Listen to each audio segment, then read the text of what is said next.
Well, good morning, good afternoon, good evening, whatever time it is, wherever you are tuning in. Thank you for joining me for this edition of the Brahma Viharas. Brahma Viharas is a Sanskrit word or a Pali word, Pali, the ancient language that the Buddha spoke. This term means the dwelling of the gods or the home of the gods, the Brahma Vihara. So it was considered, and still is considered by many, to be the home of the gods. These four emotional components are where the gods hang out: loving kindness, compassion, joy, and equanimity. Those are the home of the gods. Interestingly enough, these are the four emotions which human beings experience that don't create or enforce the I in here, you out there experience. Loving kindness, compassion, joy, and equanimity actually work to dissolve the me here, you out there boundary. It helps to dissolve that and bring a oneness between self and other. We start to recognize that there is actually no self, no other, just a we experience like that. So these four, again, loving kindness, compassion, joy, and equanimity, are working to dissolve that boundary line. Now, this talk is primarily about loving kindness, metta, another Pali word, Sanskrit word, metta, which actually translates to loving kindness directly, to direct translation. And I'm giving this talk as a way of kind of closing out the chapter on loving kindness practice. I've been spent about 10 days guiding various meditations on loving kindness and giving a few talks, a few Q&As.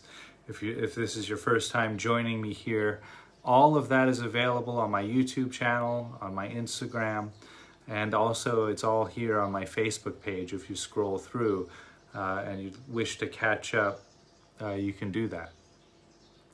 But I do recommend hearing this talk first. You won't miss anything by doing that. And so stay tuned.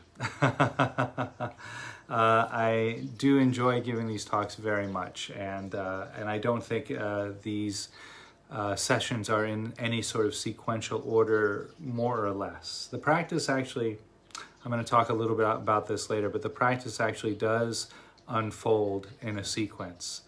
And I can address that now since it's just come up.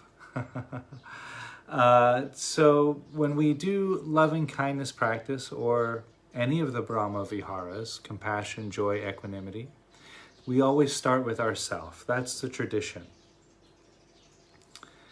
And so we might spend maybe 2 weeks or 3 weeks really practicing, cultivating the experience of loving kindness for ourselves.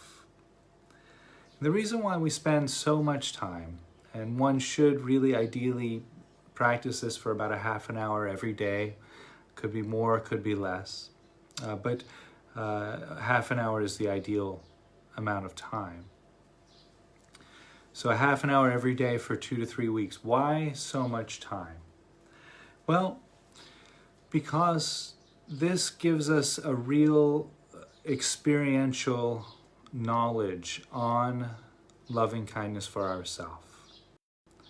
And so we take a good amount of time offering what's known as loving kindness phrases or metta phrases to our own heart. Now, each phrase is composed, written in a particular way, which allows us to see either our resistances to loving kindness or how we open and receive loving kindness. And it was the great Sufi poet Rumi who once wrote, "Our task is not to seek for love, but merely to seek and find all the barriers within yourself that you have built against it." And so these practices of metta are really very, very effective at allowing us to see the barriers that we have built in our heart, in our mind, in our body that refuse love. And in that seeing, the barriers tend to start to dissolve. So Rumi asking us to just find those barriers, and then once those barriers are located, seen for what they are, they begin to crumble and love starts to flow into and from our heart. Now from the heart is the next stage of the practice. So we spend 2 to 3 weeks loving kindness for ourselves. Then 2 to 3 weeks sending loving kindness to a loved one. Now that might seem rather effortless, and for some people indeed, sending loving kindness to a loved one can be effortless. But sometimes barriers, unexpected barriers, might arise. One common one barrier that I noticed in my own practice early on was trust. And so I started to recognize how trust was really challenging for me, for many of my loved ones. And that was a really beautiful insight, because again, once I recognized that, I could make steps to allow that barrier of mistrust to dissolve. After 2 to 3 weeks with the self, 2 to 3 weeks with the loved one, we then extend the practice again 2 to 3 weeks for people we don't know. For people which we feel no feeling of attraction or aversion towards, generally a stranger, it might be somebody you've met once or twice, but no attraction or aversion towards that person. Now, when I do this practice, and particularly when I started these metta practices, the obstacle that arose for me was indifference. Boredom would arise, indifference. Why am I doing this for these people? I don't know them.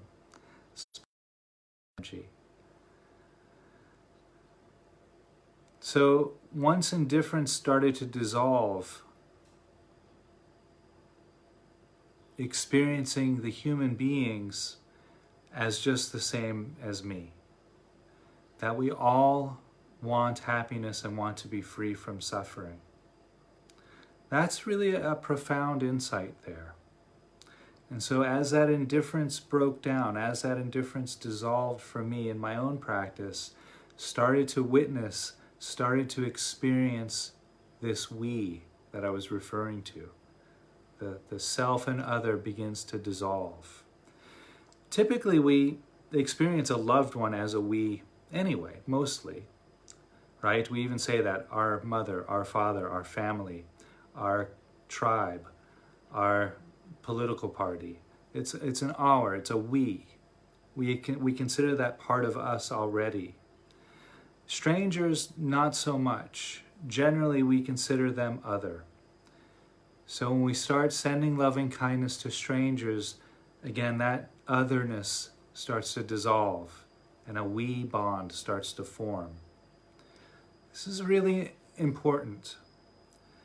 Because if we ever want to establish a global tribe, if we ever want to move towards lasting peace, we have to identify with other as us.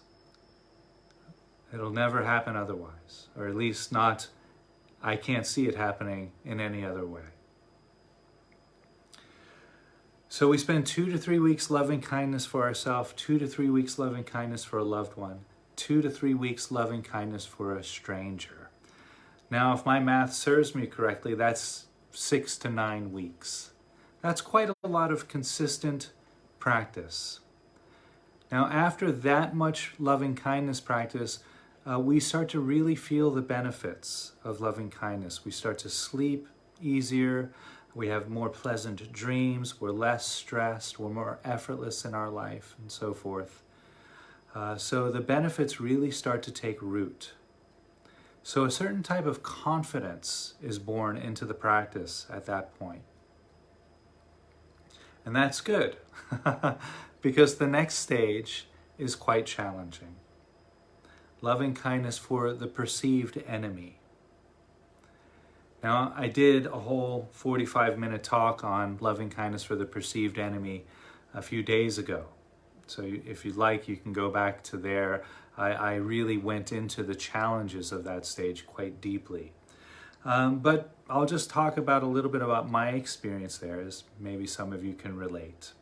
So when I went into loving kindness for the perceived enemy, when I first started loving kindness practice, the obstacle that would arise for me was aversion.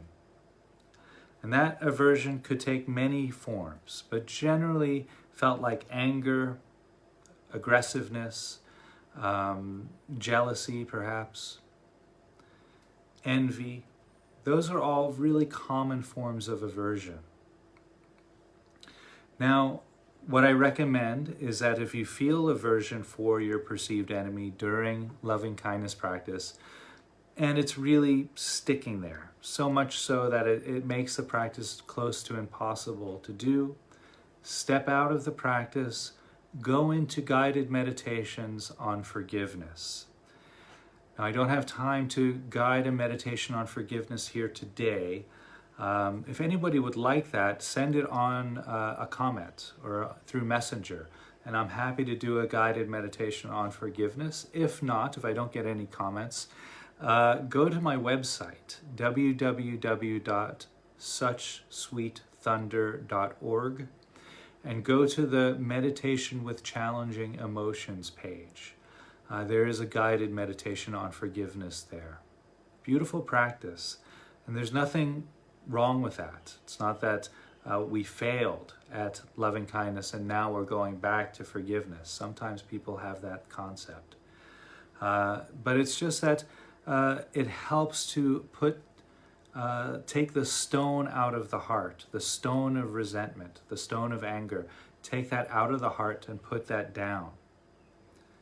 And then we're more available to send loving kindness to our perceived enemy. Now, on this stage, I recommend starting light, starting with somebody who hasn't really hurt us very much, but for someone for whom there's some clear tension towards. And then work with loving kindness for that person, like that. So now, if we're following this stage by stage unfolding of loving kindness practice, we would have been practicing anywhere from, 6 weeks, 8 weeks to 12 weeks, 2 to 3 months or so. Again, a lot of momentum moving in the practice, a lot of the benefits bearing fruit. Then we move into loving kindness for the world. And so here we extend these loving kindness phrases to the entire world, all of the population of the world. Doesn't matter who they are, what they've done, any of their behaviors, regardless. And this practice can and often does start with that phrase, all beings want happiness and want to avoid suffering. And again, here we're allowing our circle of care to expand, to include here everyone. And again, we're taking the me here, you over there, common misperception and allowing that to dissolve. So again, it's easy to feel that when we're sending loving kindness to the self. That's who we are. Loving kindness to the loved one, well, we consider them a part of us too, usually. Our family, our friends, our tribe, so forth. Then we open that care and compassion and loving kindness to someone we don't know. So expanding that circle a little bit, because usually they're considered other. You do this practice for 2 to 3 weeks, that otherness starts to become a we-ness. Now that otherness is really quite pronounced when we work with the perceived enemy. The only way a perceived enemy is considered to be a part of us is that we consider them our enemy. But again, that's really there's a push there against that being, that person.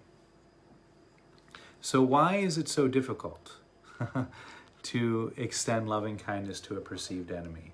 Well, typically we define ourselves, at least in part, by things, by people, by behavior that we oppose. Our ego finds its definition by claiming the things that we are not.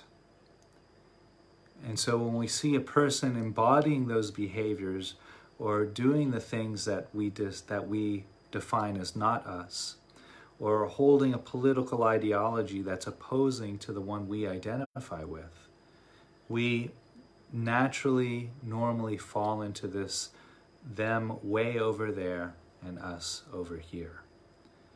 Now again, world peace, which I know seems like an ideal that we'll never reach, but I disagree.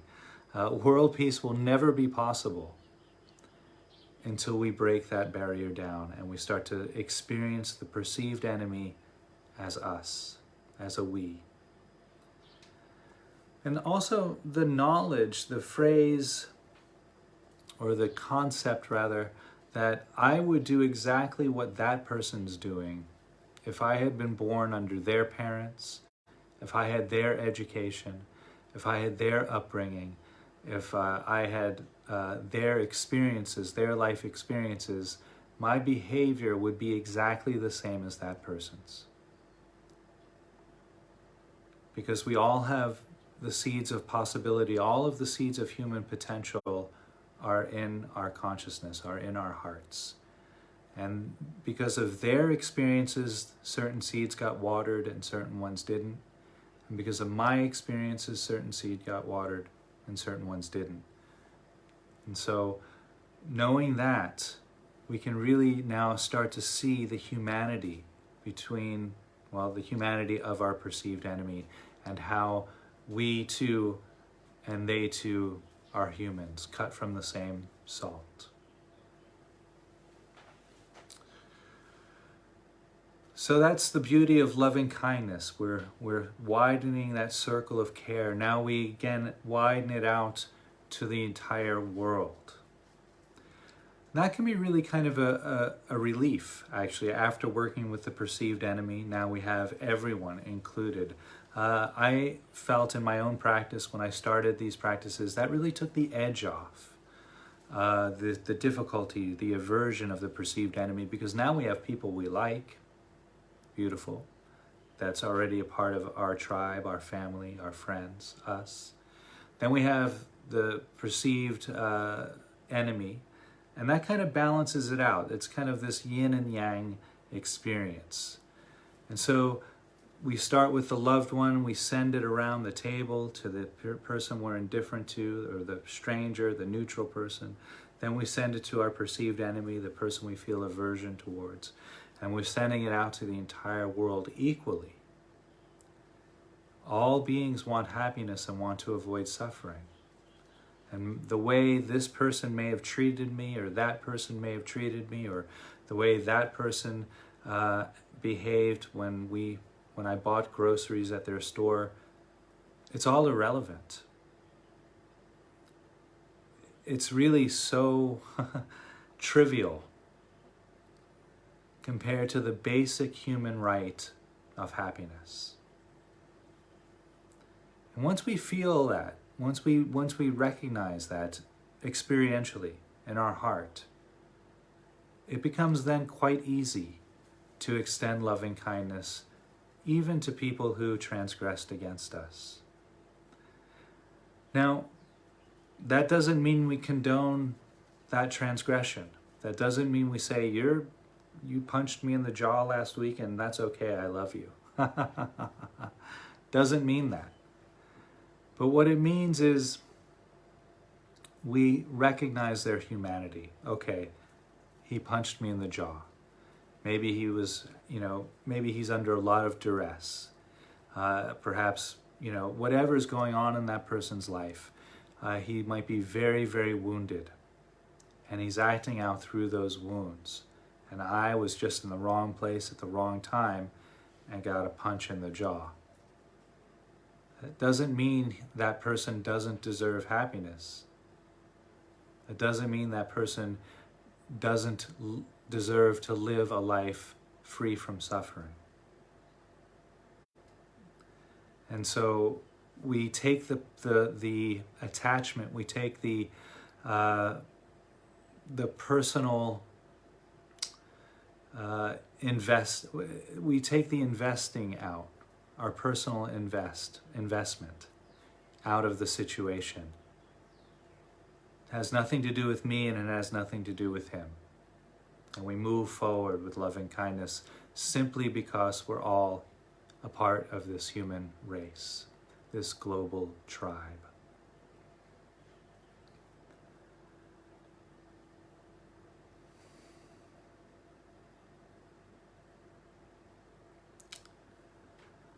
So again, the phrases of loving kindness, and I'll use the pronoun for the entire world because that's what I was just speaking about. May we all be happy. May we all be healthy. May we all live a life of peace without struggle. May we all open to things just as they are.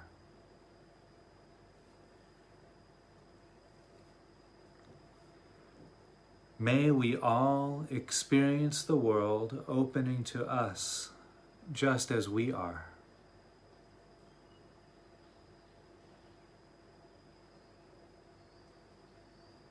May we all welcome whatever arises.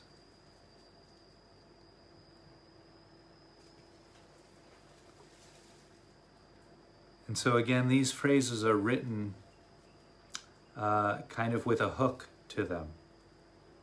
And if you've noticed a resistance to any of the phrases, particularly the phrases that commonly give resistance in this world climate, may we welcome whatever arises. May we open to things just as they are. There's so much conflict right now in the world. How is that possible? And so I can only speak for myself because everybody's practice of loving kindness will unfold individually. But for my own practice, what I recognize is that, what is the option to opening to things just as they are? What if we didn't? What if we don't open to things just as they are? Well, that inevitably leads us down a path of suffering, of struggle against what is. And so may we open to things just as they are. Doesn't again mean that we're saying this is okay, but it means we open to it, open to the possibility that the present moment is this present moment. And then we're available to work to change it. When we're not opening to things just as they are, it's indicative of a struggle against the way things are. When we're struggling against the present moment, we're no longer available to work effectively to help the situation. We're caught in the energy of struggle.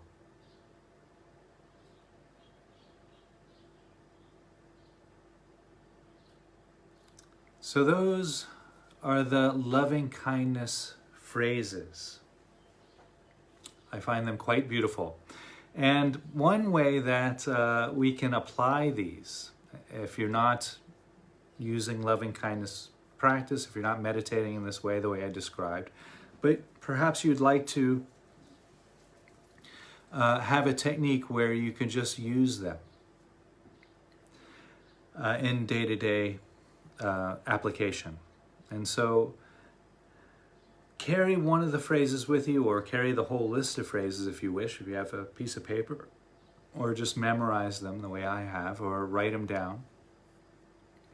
And anytime you notice yourself getting stressed or tensed in the middle of your day, use one of the phrases. Bring up the phrase into your mind. You get a little bit of tension, a little stress in your day. May we all be happy. So I'll give an example. Maybe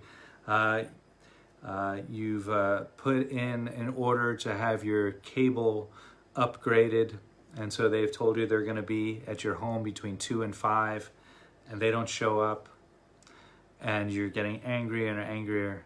Tensions arising in your body because you want them to come, because you just want to be able to do your work from home, because that's what we all have to do now. And they call at 6 to apologize and to reschedule, and you pick up the phone and you're ready to bark at them down the phone receiver, and you say, may we all be happy. You don't have to say it out loud into the phone because maybe they'll hang up on you. But to yourself, just drop the metta phrase on the tension. And it almost feels like dropping a stick of butter in a pot of boiling water. Just dissolves. Another example. Perhaps you've gone to the store and you're practicing your social distancing. Everyone's 6 feet or 2 meters separate from each other. And because of the social distancing, it's taking you much, much longer to get through the shopping experience than you'd anticipated. You have an appointment that you have to rush to get to, and you're not going to make it in time. May we all open to things just as they are.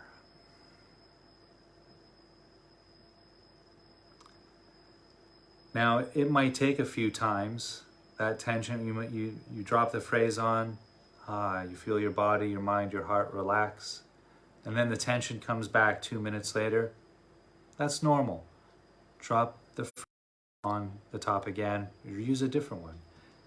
It doesn't even have to really coexist or coincide with the tension. The tension's arising, you're waiting in line, you've got to get home to get to this appointment. May we all be healthy. Like that. So that's just one way that these phrases of loving kindness can be used in a very simple day-to-day application. Now, these practices, all of the Brahma Vihara practices, are delicate and they take time. When my teacher gave these practices to me, he outlined it, the 3 weeks per stage, and it turned out to be 3 months per Brahma Vihara, which is a year of practice. And I said to him, hey, this is a year's commitment. And he said, yeah, that'll get you started. And he was right. He was right. After a year of this type of practice, I really could feel the shifts arising. But I wasn't there yet, and I'm still not there. And that was, 14 years ago, 16 years ago now. And these practices keep giving, they keep unfolding, they keep shifting, and they keep growing. So the idea that you might be a master of any of these practices after a week or two, it doesn't really work that way. That's not a realistic expectation. It's always 3 steps forward, 2 steps back. With any type of meditation practice unfolds in that way. And metta, loving kindness, or the Brahma Viharas, they're no different in that way. So if you feel like you've done a week or 2 of loving kindness practice and you might be feeling a little bit of warmth, but then you still get reactive or you still get upset about somebody, and it's not an occasion to beat yourself up. We're human.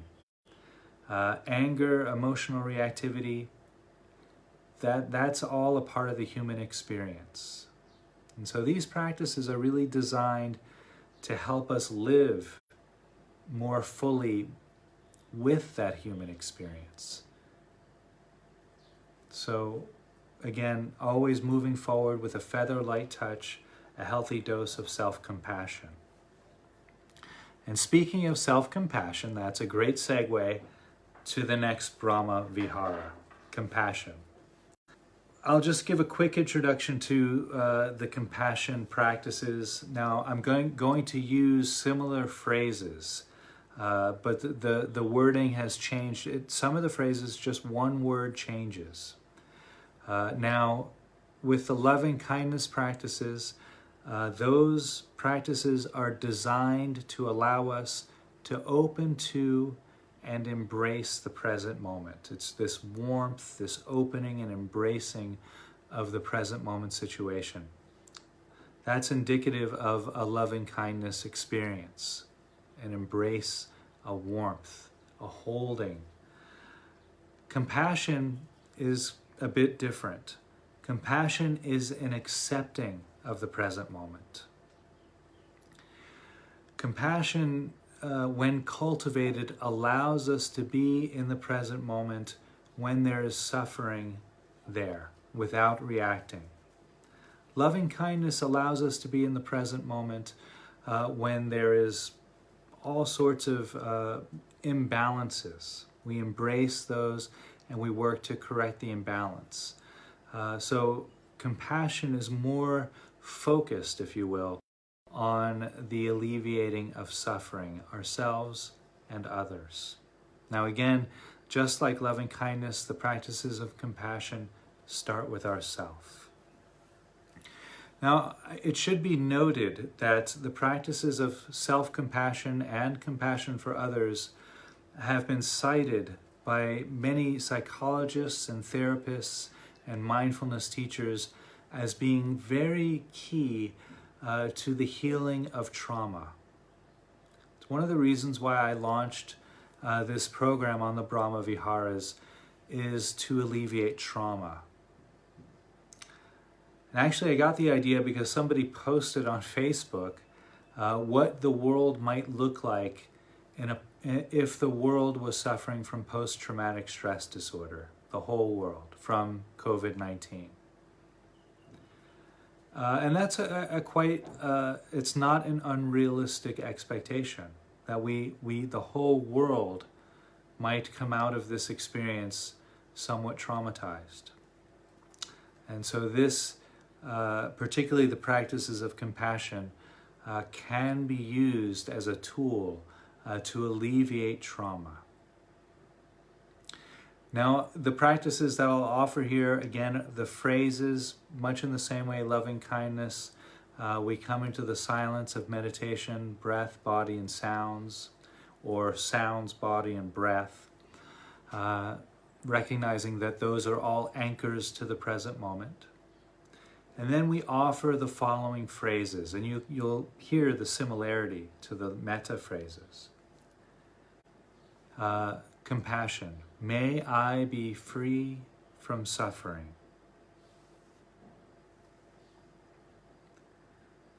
May I be free from disturbance and harm.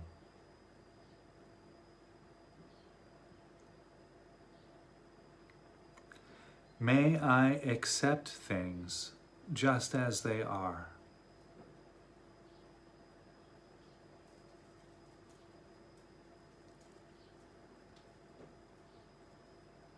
May I experience the world accepting me just as I am.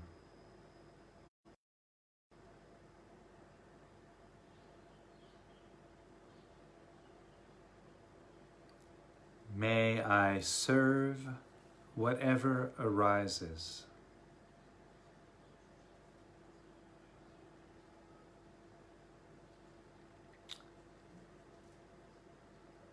And so if you go over those phrases in your own time, just repeat them to yourself if you wish. If you've been doing the loving kindness practice, you'll notice a change. And I kind of look at it as like we have this light of awareness. Now, in the silence of meditation, we cultivate and strengthen that light of awareness. And then we shine it down on a prism of the Brahma Viharas. And I don't have a prism here, unfortunately, but I'll use this object here. So maybe this is like a prism. And so the light of awareness comes shining down, and it refracts out. Now let's say that's being held in the direction of loving kindness. So that refracts out the light of loving kindness. And then we shift the prism like that, maybe this direction. And the light of awareness comes down into the prism held in that direction. And that shines out the light of compassion. Same awareness shining the light through it. It's that same light of awareness. And very similar structure. The Brahma Viharas has this structure. But we've just shifted it. We were holding it in a different direction. The Brahma Viharas, we're holding them in a different direction. And then the light now has shifted into the color, into the refracted light of compassion. So they are related, very intimately related. Loving kindness and compassion, they're very similar, particularly in that they both help to dissolve the experience of I and other. Just like loving kindness practice helped to widen that circle so that we consider everyone eventually as a part of us, so too compassion practice works in that same way, to start to break down, continue to break down that experience of me here, you over there. It becomes just a we here experience. I think that's all I want to say about that. Tomorrow I will be back guiding the first stage of compassion, self-compassion, compassion for the self. Again, this practice noted by Christopher Germer, Kristen Neff, Gabor Mate, David Trelevin, Peter Levine, and many, many other forefront psychologists and psychotherapists in the field of trauma.